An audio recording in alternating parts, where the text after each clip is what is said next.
আমি প্রথমেই ধন্যবাদ জ্ঞাপন করছি মাননীয় জেলা প্রশাসক স্যারের প্রতি।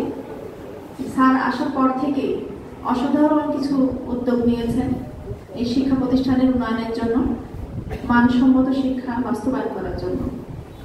নিঃসন্দেহে বিভিন্ন অসচ্ছল শিক্ষার্থীদের মাঝে যে শিক্ষা উপকরণ বিতরণ করা হচ্ছে, এটা তাদের মধ্যে উৎসাহ যোগাবে। আমি বিশ্বাস করি যে এটা তাদের মধ্যে একটা দায়বদ্ধতা তৈরি করবে।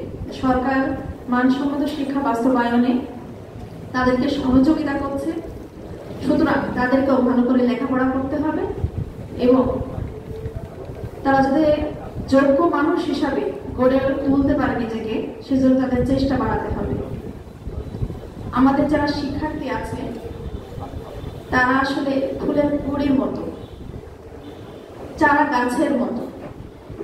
আমরা চারা গাছ যদি ভালো করে যত্ন করতে পারি, ভালো করে পরিচর্যা করি, তাহলে বড় হয়ে যেমন সুন্দর ফুল ফল দেয়, ঠিক তেমনি আমাদের শিক্ষার্থীরা তারা যদি ভালো পরিবেশ পায়, ভালো করে লেখাপড়া করে, তাহলে তারাও নিজেকে যোগ্য করে তুলতে পারবে, সমাজের জন্য কাজে লাগবে, দেশের জন্য কাজে লাগবে।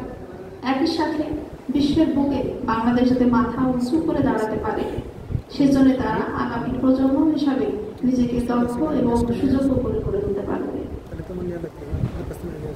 যদি আমি বলি, বর্তমান যে সমাজ অত্যন্ত অস্থির একটা সমাজ, এই অস্থির সমাজের মাঝে শিক্ষার্থীরা যদি নিজেকে যোগ্য করে গড়ে তুলতে চায়, এটা অনেক কঠিন একটা বিষয়। কারণ আজকে আমাদের সন্তানরা, যে সন্তান এখনো কথা বলতে শেখেনি, সেও হাতে একটা স্মার্টফোন পাচ্ছে।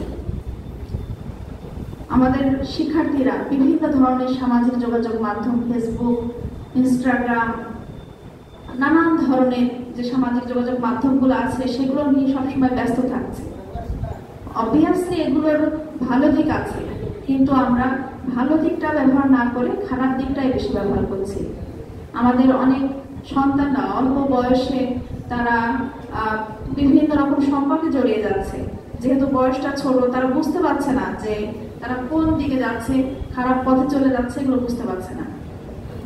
বর্তমানে বেশিরভাগ ক্ষেত্রে যে বাল্য বিবাহগুলো হচ্ছে, সেই বাল্য বিবাহের ক্ষেত্রে মা বাবার তেমন অবদান নেই।